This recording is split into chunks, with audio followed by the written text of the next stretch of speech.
바울이 이제 디모데를 보내기로 하죠, 그렇죠? 빈누이 디모데를 보내는 걸로 이제 계획을 세웠고 얘기를 했습니다. 그 계획과 작정을 했어요. 그런데 이제 문제는 언제 보내는 줄은 몰라요. 그 이유가 바울의 재판에 아직 결과가 나오지 않았거든요.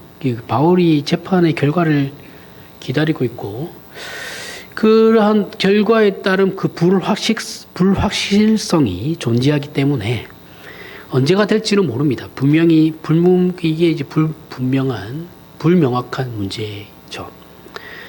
언젠가는 보냈다라는 것이 이제 주류 해석이긴 한데 그 언젠지는 모릅니다. 더욱이 바울이 옥에 갇혀 있는 동안에 주변의 모든 사람들이 이제 바울을 떠난 상황이에요. 이런저런 사정에 의해서. 그래서 이제 그는 재판 결과가 분명해지기까지는 어쨌든 디모데의 도움이 필요합니다. 왜냐하면 바울은 가택연금이 되어 있는 상태, 이때 이제 재판 결과가 안 나왔으니까 가택연금이 되어 있는 거죠. 그죠? 가택연금이 되어 있는 상태에서 거기를 벗어날 수는 없어요. 그러니까 디모데가 들어갔다 나갔다 신분도 해야 되고 뭐 해야 되는 겁니다. 그러니까 디모데의 도움이 절실히 필요했죠. 그래서 우리는 이제 바울의 이런 행동 때문에 야, 빌립보 교회가 난리가 났는데 그 빌립보 교회의 상황보다 자기 개인적인 상황을 우선시하는 게 이게 정상인 건가? 정상인 거냐? 이거 뭐 바울이 생각보다 빌립보 교회를 생각하는 게 우리가 생각하는 것보다 그게 절실한 거 아닌 거 아니냐? 이렇게 생각이 한국 교회 같으면 이거 대반에 그렇게 생각하죠. 목사가 교회의 일을 먼저 생각하지 아니하고 자기의 개인 사정사부터 생각한다고 막 이렇게 우리 한국 교인들은 비판하잖아요. 그죠? 이건 말도 안 되는 거예요. 말도 안 되는 비판이에요, 이거. 근데 우리는 다 그렇게 생각하고 살았어요. 이게 되게 웃긴 거거든요. 그렇게 하면 안 돼요. 목사도 다 개인 사정이 있는 거예요. 뭐 명절에도 새벽 기도 때문에 가족들끼리 뭐 모이면 아니에요. 웃긴 겁니다, 이거. 되게. 그런 그게 진정성이 있고 그런 게 뭐 되게 막 진실하고 이런 거라고, 이는 진실한 신앙이라고 생각하는데 절대 그런 거 아닙니다. 그런 거랑 상관없어요. 그도 사람입니다. 바울도 사람이에요. 그죠? 바울이 물론 성경 안의 인물 중에 그 누구보다도 훌륭한 사람인 건 맞아요. 그렇다고 바울이 예수 그리스도는 아니죠. 그죠? 사람이에요. 자기 사정을 먼저 고려했다라는 이기심의 발동이라든지 아니면 그가 빌립보 교회를 우리가 느끼는 것만큼 사랑하지 않을 수도 있다라는 그 오해를 우리는 하면 안 되는 겁니다. 전혀 그렇지 않아요. 우리가 생각하는 좋은 신앙이라는 건 보통 앞에서 얘기했지만 다른 사람을 먼저 섬기고 자기 자신이나 자신과 관련된 가족이나 지인들 또는 그들과 관련된 일들에 대해서는 신경을 쓰지 않는 것이 좋은 신앙이다라고 한국 교회는 그렇게 인지하고 있어요. 그래서 한국 교회 안에서는 이게 굉장히 잘못되고 오해된 부분이 오해된 이 문제가 바로 이제 그런 거죠.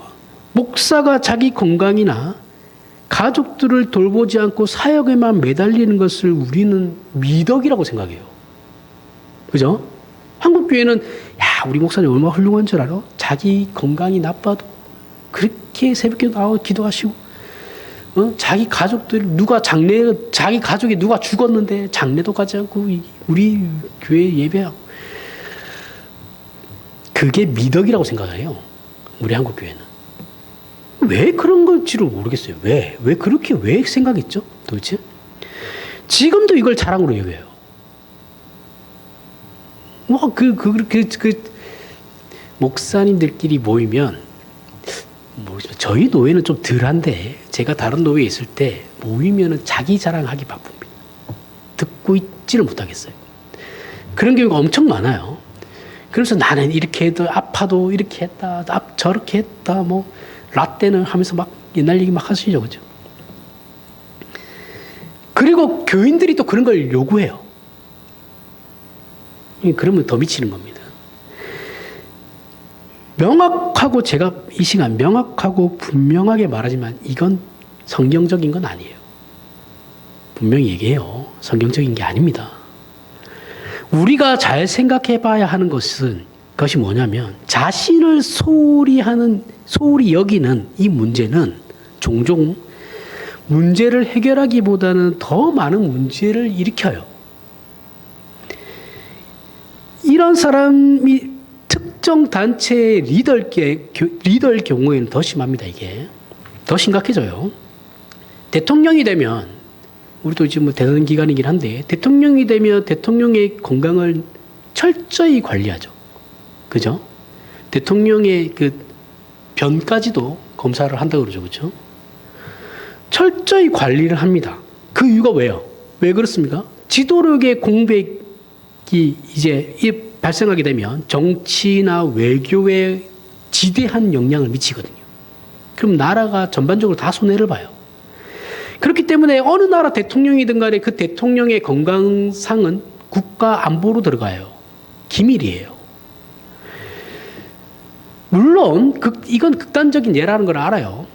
하지만 한 단체의 리더가 자신을 돌보지 않고 일만 하면 그 단체의 구성원들은 고마울지 모르겠지만 한쪽으로는 늘 그 구성원들은 불안한 마음을 가지고 살아야 돼요. 저러다가 죽지. 저렇게 과로하다가 죽지. 초조함만 늘어나요. 하지만 바울은 빌립보 교회의 어려운 상황을 알기에 디모데를 파견하려고 계획을 했어요. 그리고 적어놨죠. 그죠? 내가 디모데를 너희에게 보낼게. 지난 시간에 했어요. 그거에 앞서서 우선 급하니까 빌립보 교회에서 보낸 에바브로디도가 왔죠. 바울이 경제적으로 어렵고 이러니까 감옥에 갇혀있다 그러니까 이제 빌립보 교회에서 소식을 듣고 에바브로디도라는 사람이 자원해서 그 바울을 도와줄 수 있는 그 돈을 가지고 바울에게로 왔어요. 40여일간의 그 긴 여정을 통해 바울에게 와가지고 바울을 도와줍니다. 에바브로디도에게 자신이 그 쓴 편지, 지금 우리가 읽고 있는 이 빌립보서예요. 이 빌립보서를 손에 쥐어쥐고 먼저 보내요. 에바브로디도를 먼저. 원래 에바브로디도는 와서 바울의 사역을 도와주기로 돼 있었거든요. 그런데 에바브로디도를 디모데를 보내기 전에 앞서 보냅니다. 문제가 있으니까 교회에 문제를 해결하기 위해서 그 문제 해결 방안을 이제 편지로 쓴 거예요. 쓰고 에바브로디도를 보냅니다. 이제 이 보낸 편지가 빌립보서죠. 참고로 이 에바브로디도는 빌립보서에서만 언급되는 인물이에요. 골로새서나 빌리몬서에서 등장하는 에바브라하고는 다른 사람입니다. 빌립보 교회는 로마 감옥에 갇혀 있는 바울을 지원하기로 계획을 세웠고 실질적으로 옥에 갇힌 그 사역도 못하고 먹고 살기 힘든 먹고 살기 위한 경제적인 활동도 하지 못하는 그 바울을 돕기 위해서 그 생활비를 전달하려고 에바브로디도를 파견해요. 이때 마케도니아인이거든요. 에바브로디도가 마케도니아인이 누구냐면 알렉산더 대왕 아시죠? 알렉산더 대왕이 마케도니아인입니다. 그리스에서 약간 북쪽에 있는 지금 북마케도니아 그쪽하고는 그 나라하고는 다른 상관없는 나라예요. 하여튼 그쪽에 사람이 자기가 자원해서 가겠다라고 해서 이제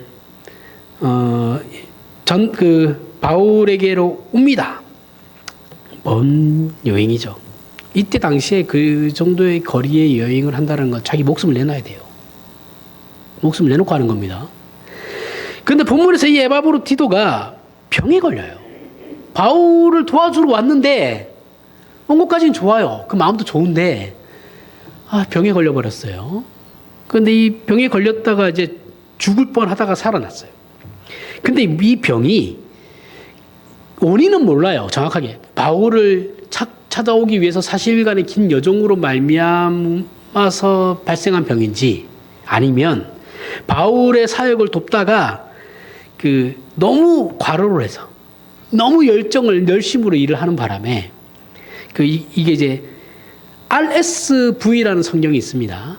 영어 성경 버전은 여러 가지가 있거든요. 그 RSV라는 성경 버전에는 이제 이 부분을 그의 생명을 위협하면서까지 바울을 도왔다 이런 말이 있어요. 이렇게 해석하는 부분이 있어요. 그렇게 무리를 해서 이제 병이 생긴 건지는 우리는 몰라요. 아무튼 이 두 가지 중에 한 개겠죠.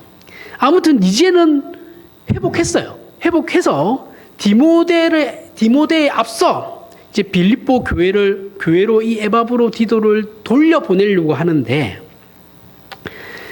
여기에 대해 이제 바울이 본문 25절 하반절에 그는 나의 형제요 함께 수고하고 함께 군사된 자여 너희 사자로 내가 쓸 것을 돕는 자라라는 찬사를 보냅니다. 이 찬사와 함께 빌립보 교회에 29절에 뭐라고 하냐면 이 빌립보 교회 당부하는 말이 있어요. 나와요. 너희가 주 안에서 모든 기쁨으로 그를 영접하고 또 이와 같은 자들을 존귀히 여기라 라고 말해요. 자, 그리고 좀 이상한, 좀 읽으면서, 왜 바울이 굳이 이렇게까지 얘기할까라는 생각을 좀 하셔야 되는 건데. 그리고 30절에 그가 그리스도의 일을 위하여 죽기에 이르러도 자기 목숨을 돌보지 아니했다라고 평가해요. 자, 빌립보 교회는 왜 그럼 바울이 이렇게까지 에바브로디도에 대해서 빌립보 교회에 이렇게 얘기해야 되나? 이런 문제를 우리가 고민을 좀 해봐야 되는데, 빌립보 교회는 옥에 갇힌 바울에게 위로와 함께 실질적인 생활비를 지원하고 그의 사역에 작게나마 도움을 주기 위해서 에바브로디도라는 사람을 파견한 거예요.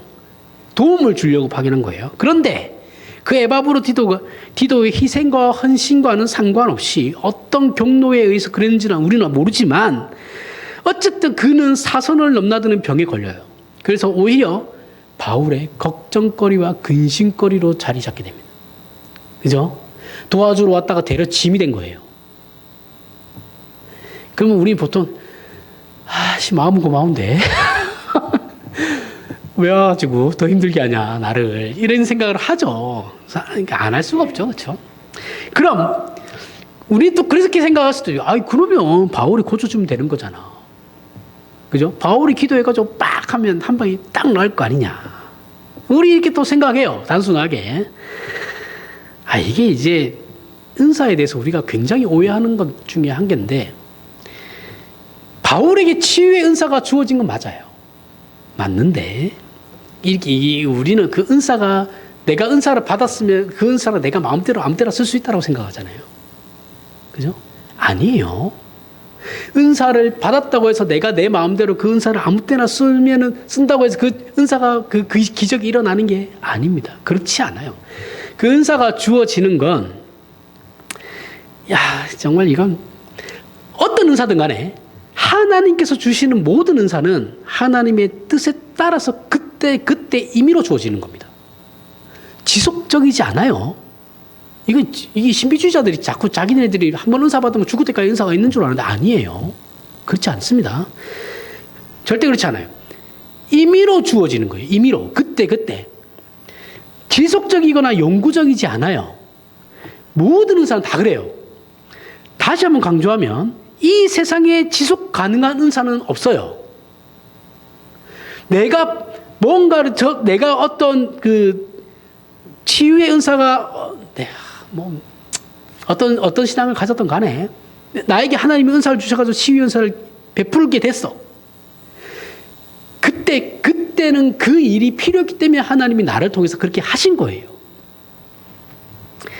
마음대로 할 수 있는 게 아니에요. 그런데 그 은사 받은 사람들 잘 보세요. 어떤 사람은 난다, 어떤 사람은 안 나요. 그죠? 그럼 우리는 뭐예요? 너의 믿음이 부족하다. 그죠? 안 나은 사람에 대해서 우리는 뭐라 하잖아요. 네가 안 믿어서 그거는 믿고 안 믿고는 상관없어요. 하나님을 믿고 안 믿고는 상관없고, 그 사람에게는 하나님이 그 일이 필요가 없다라고 하신 거기 때문에 안 주시는 거예요. 그러니까 모든 관점을 하나님에게 둬야 되는 겁니다. 나는 아무것도 아니에요. 그냥 하나님께서 나를 통해서 일을 하시는 것일 뿐이지, 내가 뭔가를 해서 저 사람이 낫고 저 사람이 안 낫고 이런 건 없어요. 그리고 그 사람들의 신앙이 어떠냐에 따라서 낫고 안 낫고는 아무런 상관이 없어요. 하나님이 저 사람에게 이 일이 필요하면 그렇게 해 주시는 겁니다. 임의적인 거예요. 그때마다 달라요. 은사에 대해서 우리는 무조건 이렇게 생각하셔야 돼요. 이 너무 많은 오해를 가지고 있어서, 그렇지 않았다면 바울이 고쳤겠죠. 그죠? 바울이 기도하면 다 나오는데 뭘. 그럼 여러분 생각해 보세요. 바울이 에바브로디도가 죽을 병에 걸려가지고 사경을 헤매고 있는데 거기에서 손 얹고 기도를 안 했겠어요? 생판 모르는 남한테도 하는데, 그죠? 당연히 했겠죠. 당연히 했는데 안 나았죠. 그럼 바울이 할 수 있는 게 뭐예요? 기도 외에는 아무것도 없죠. 그냥 그를 위해서 기도해 주는 겁니다. 그런데 에바브로 디도가 어쨌든 간에 하나님의 은혜로 나았어요. 낫게 돼요. 낫고 이 일로 인해서 바울은 혹여나 빌립보 교회로 돌아간 에바브로 디도에게 조그마한 원망이나 책망이라도 돌아갈까 봐, 혹시 빌립보 교회가 야 니는 바울 도와준다고 가놓고 네가 아파가지고 바울한테 짐이 되면 어떻게 하냐면 이런 원망의 소리를 들을까 봐 미리 약을 치는 겁니다. 너네 그러지 마라. 얘는 최선을 다했다. 목숨을 아끼지 않고 나를 도왔다. 그러니까 그에게 그 어떤 조그마한 원망도 하지 마라. 그 말이에요. 예. 그 작업을 한 겁니다. 약을 친 겁니다. 미리. 약을 쳤다고 하니까 되게 없어 보이는데 미리 깔아준 겁니다. 그런 걸. 걱정스러웠겠죠. 그죠? 비난을 받을까 봐. 그래서 에바브로 디도의 빌립보 교회 복귀는 전적으로 야 제가 가겠다고 한 거 아니야. 내가 보내는 거야. 그래서 바울이 모든 책임을 바울에게 자신에게 돌리고 있어요. 그러니까 쟤를 원망하지 마. 내가 필요하기 때문에 이 편지를 보낼 사람이 필요하기 때문에 디모데는 아직 나에게 있어서 필요한 존재고 에바브로 디도가 너희 교회가 급하니까 이 에바브로 디도의 손에 의해서 너희에게 필요한 내 편지를 보내는 거고 그게 급하니까 에바브로 디도를 보내는 거다. 그러니까 에바브로 디도가 무슨 문제가 있어서 가는 게 아니야. 그에게 아무런 비난도 하지 마라. 모든 것은 내 책임이다. 내가 하는 거다. 내가 주체적으로 하는 거다. 이렇게 얘기하는 거예요. 훌륭하신 분이죠. 그죠? 자기 밑에 사람한테 자기 진정한 리더입니다. 너희가 주 안에서 모든 기쁨으로 그를 영접하고 또 이와 같은 자들을 존귀히 여기라. 이렇게 얘기를 하는 겁니다. 권면을 하는 거죠. 그리고 그 권면과 함께 그가 그리스도의 일을 위하여 죽기에 이르러도 자기 목숨을 돌보지 않았다라고 그는 임무에 굉장히 충실했고 그 임무를 완수했다라고 평가를 하고 있죠. 우리는 여기서 바울의 신앙적인 지혜와 포용성을 알 수 있죠. 그렇죠? 이분이 굉장히 인격적으로 훌륭하시다라는 것을 알 수 있어요. 그가 이렇게 말함으로써 빌립보 교회나 에바브로 디도 양쪽 모두에게 상처를 주지 않죠. 지혜로워요. 굉장히 지혜로운 행동입니다. 에바브로 디도는 자원하여 빌립보에서 로마까지 오는 희생과 헌신을 했어요. 그죠? 이거는 아무나 할 수 있는 게 아니에요. 그리고 자신의 목숨을 아끼지 않고 어쨌든 간에 그 누구보다도 열심으로 바울을 도왔습니다. 이건 분명히 칭찬받아 마땅해요. 하지만 결과적으로는 뭐예요? 결과적으로는 바울에게나 빌립보 교회 모두에게 걱정과 근심거리가 되어버렸어요. 에바브로 디도가 아프다라는 걸 빌립보 교회도 알게 됐거든요. 나중에는. 그러니까 빌립보 교회도 걱정하고 있는 거예요. 서로가 걱정거리가 돼버린 거죠. 그가 만약에 병으로 죽어버렸다면 요거는 더 심각해집니다. 안 그래도 힘들고 어려운 상황에 놓인 바울의 마음은 더 힘들었을 것이고 마찬가지로 어려운 상황에 놓여있던 빌립보 교회도 상황이 되게 난처해지는 거예요. 서로에게 좋지 않은 영향을 미치게 되는 거죠. 그런데 이런 에바브로 디도를 바울이 지금 칭찬하는 거예요. 그에게 찬사를 보내고 있습니다. 그리고 바울의 이런 평가는 진심입니다. 바울은 오히려 그에게 따뜻한 애정을 가지고 그가 간신히 죽음을 모면한 것에 진심으로 감사하고 있어요. 감사하고 감격하는 것 같습니다. 이것을 우리는 본문 28절에 보면 급히라는 말과 근심도 덜려 함이니라라는 말에서 알 수 있어요. 그리고 에바브로 디도 자신도 지금은 로마에 와서 바울과 함께 있지만 빌립보 교회에서 자신이 자원해서 로마로 왔어요. 그래서 바울을 도와주고 있지만 자신의 모교가 어려운 상황이 있다는 것을 에바브로 디도가 모르는 건 아니죠. 그죠? 그러니까 에바브로 디도도 와 있지만 마음은 저기 가 있는 거예요. 너무 걱정스러운 거야, 교회가. 그러니까 서로가 걱정하고 있는 거예요. 빌립보 교회는 얘가 죽을 병에 걸렸다 하니까 그것 때문에 걱정하고 있고 에바브로 디도는 우리 교회가 저러다가 박살나는 거 아닌가라는 걱정하고 있고 서로가 그러니까 해결 방법은 얘를 보내는 거예요. 그냥 편지 지어주고. 굉장히 지혜롭죠. 그래서 양쪽 모두를 위해서 에바브로디도를 편지를 써가지고 그 손에 빌립보서를 얹어주고 너 빨리 먼저 돌아가라. 우리도 나중에 갈게. 해서 돌려보내는 겁니다. 이게 최선이라고 생각했겠죠. 우리가 이 내용을 통해서 생각해 봐야 하는 것은 우리는 서로 마음이 맞고 명분이 있는 일을 하며 자랑스러운 일에 도움이 되었을 때만 칭찬과 찬사를 보내면 안 된다라는 거예요. 마음에 들지 않고 한다고 했는데 결과가 좋지 않거나 그 일로 인해 공동체 안에서 서로가 서로에게 짐이 된 상황이 되었다 할지라도 신앙의 동지들은 서로 이런 칭찬과 찬사를 아끼지 않아야 된다는 거예요. 우리는 교회 공동체 안에서 우리 생각에 미치지 못하는 믿음의 동지들을 볼 때 혀를 차면서 이렇게 얘기하죠. 아이고 저리가 되겠나 라는 생각합니다. 그죠? 이건 이제 부모가 자녀에 대해 가지는 마음도 동일해요. 하지만 부모는 자녀에게 이런 칭찬과 찬사를 아끼지 말아야 합니다. 믿음의 동지가 우리 기대에 못 미친다 하더라도 자녀가 부모의 기대에 못 미친다 하더라도 저들이 성실하게 열심히 하는 것 같은데 만족스러운 결과를 만들어내지 못하는 인생을 살고 있다 할지라도 그것이 100% 저들의 책임이라 할지라도 우리는 에바브로디도에 대한 바울의 칭찬과 찬사를 동일하게 간직하고 있어야 한다는 거죠. 따지고 보면 우리가 신앙의 동지들을 걱정하는 일과 부모가 자녀들을 걱정하는 일들은 결국 어떤 생각에서 나오는 거냐면 어떤 그 생각이 저변에 깔려 있어서 나오는 거냐면 하나님보다 세상이 더 무섭다라는 생각에서 나오는 거예요. 그 현실 가운데서 나오는 두려움 때문에 우리가 이런 생각을 하는 겁니다. 하나님이 더 두려우면 그런 생각 안 하겠죠. 그렇죠? 하나님은 눈에 보이지 않고 세상의 두려움은 눈에 보이거든요.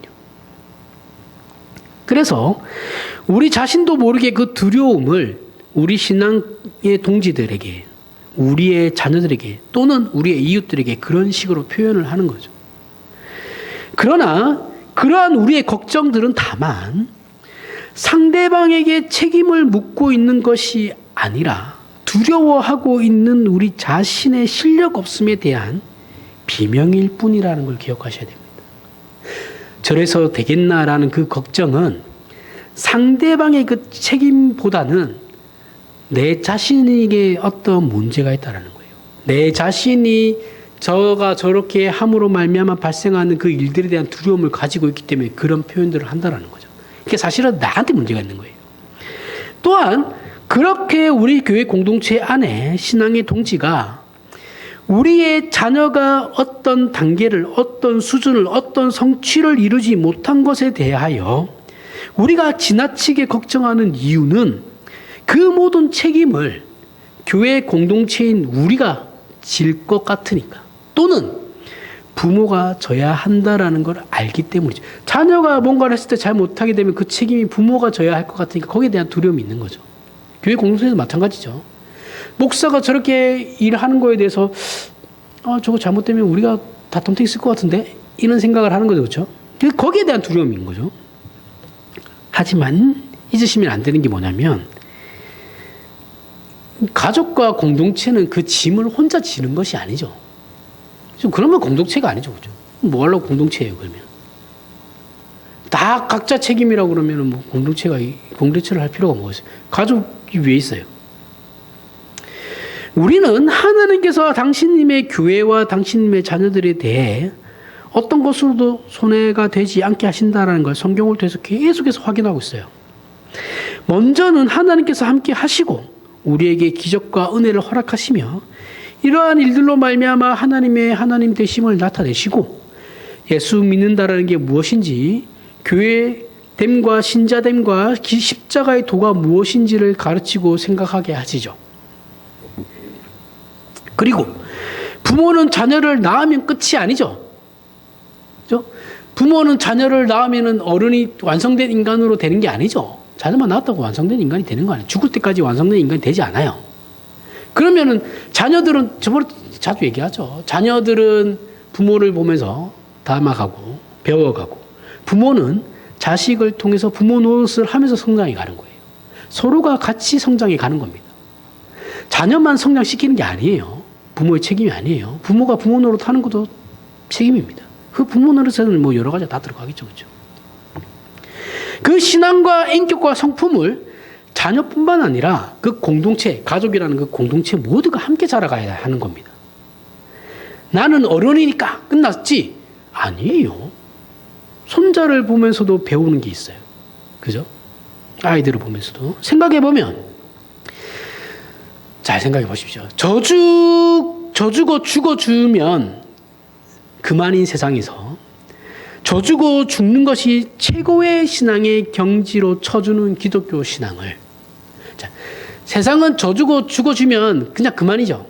그죠? 근데 져주고 죽어준다라는 게 기독교 신앙에서는 최고의 경지거든요. 그 신앙을 우리는 소유하고 있다는 거예요. 그래서 따지고 보면 뭐 두려워할 것도 없죠. 내 최고의 신앙의 경지는 져주고 죽어주는 건데 그 세상은 그렇게 해주면 그냥 끝이거든요. 난 뭘 할 게 없어요. 두려워할 것도 없고 그냥 져주고 죽어주면 돼요. 세상은 지는 것, 자신이 죽어야 하는 것을 실패라고 여기죠. 그래서 안 하는 거잖아요, 우리는.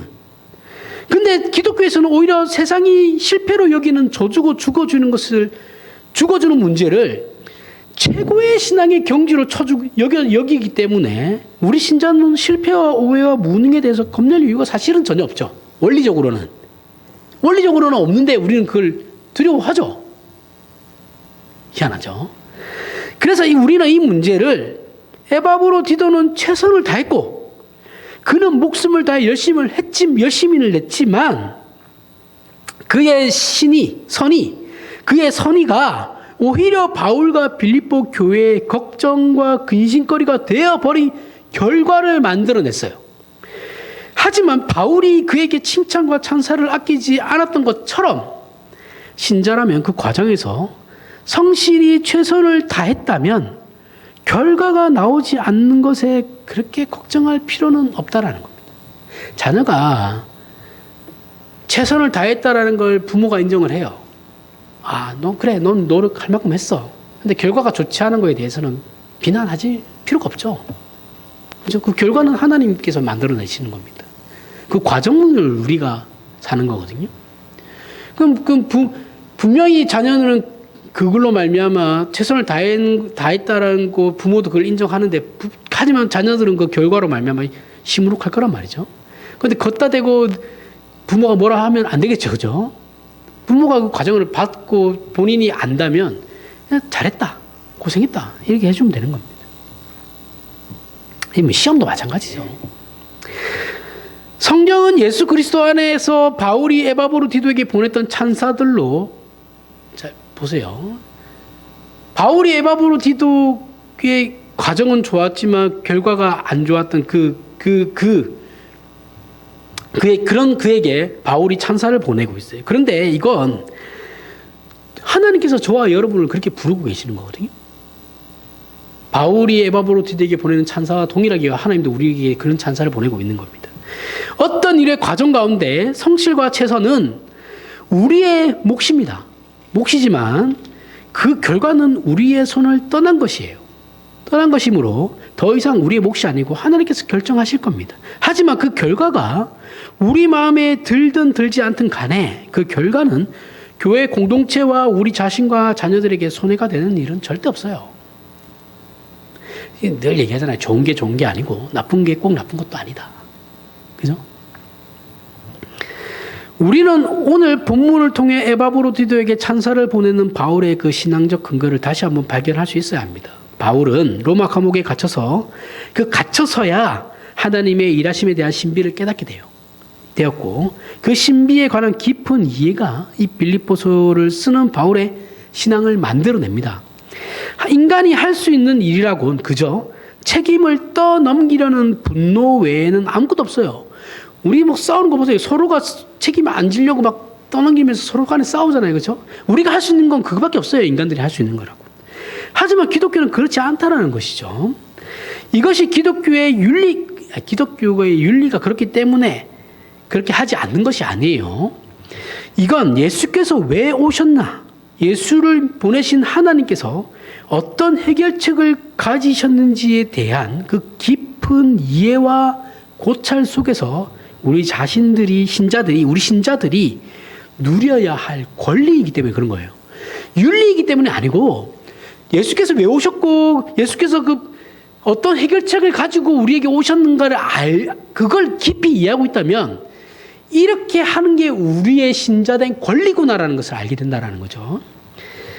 무조건 좋은 결과를 만들어내야 하고 그 결과를 만들기 위해 능력을 촉구해야 하는 세상적 방법과는 달라요. 무능한 것을 감싸주고 우리의 무능함이 사실은, 잘 생각해 보십시오. 저도 무능해요. 근데 나의 무능함이 드러나지 않는 이유, 우리 공동체에서 예를 들어서 한 공동체가 있는데 내가 무능해요. 근데 나도 무능한데 내 무능함이 드러나지 않는 이유가 뭐겠어요? 다른 사람이 더 무능한 사람이 있기 때문에 그런 거예요. 그 사람이 없으면 내가 무능한 사람이 되는 거예요. 그러니까 그가 내가 먹을 욕을 그가 먹고 있는 거예요. 그래서 내가 가려져 있는 거예요. 그 사람이 빠지면 내가 그 무능한 자가 된다니까요. 이걸 생각을 하셔야 된다는 겁니다. 어느 공동체든 어느 집단이든 다 똑같아요.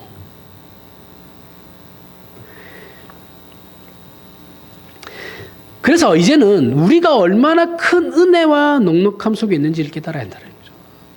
오히려 나의 무능함이 저로 말미암아 가려져 있다면 그에게 더 잘해줘야죠. 그죠? 위로해주고 격려해주고 잘한다. 우리 그러한 넉넉함 속에 있다는 걸 깨달아야 됩니다.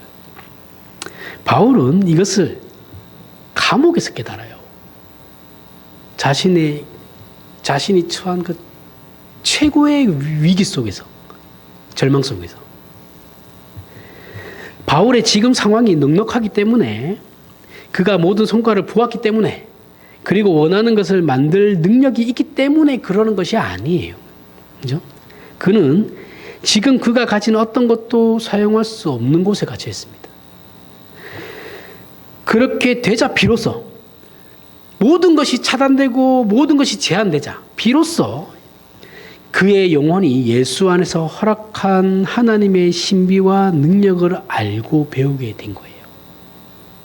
그죠? 그리고 그 기적의 실체를 알아서 소유하게 된 겁니다. 이것이 이제 본문에서는 에바브로디도인 거예요. 그러니까 에바브로디도가 짐이라고 우리가 볼 때는 참 짐스럽다라고 느껴지지만 바울은 에바브로디도를 통해서 또 하나님의 그 메시지를 또 읽을 수 있는 거죠. 그렇죠? 우리도 이제 바울의 마음과 동일한 마음을 가져서 우리 자신과 우리의 자녀들과 신앙의 동지들에게 용서와 찬사를 보내고 함께 주어진 것에 감사하며 함께 그 넉넉함을 누리는 복된 저와 여러분의 인생이 되길 바랍니다. 기도하겠습니다. 하나님, 은혜를 감사합니다. 우리가 신자로 살아가면서 걱정하고 염려하는 건 생각해보면 우리가 예수를 믿는다는 그 신앙 고백이 실력이 없기 때문입니다.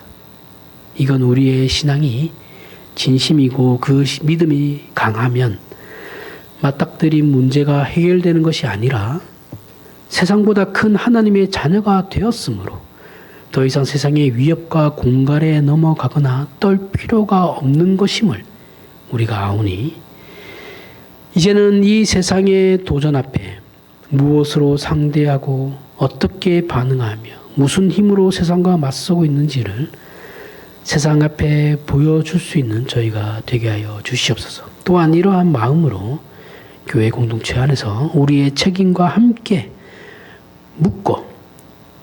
묶어주신 믿음의 식구들을 돌아보며 바울에게 허락하신 믿음으로 우리의 마음을 채우셔서 우리 전생의 자랑과 기쁨과 위로와 나누어주고 희생하며 받들어 섬기는 것들로 충만한 교회의 영광을 누리게 하여 주시옵소서. 예수님 이름으로 기도합니다. 아멘.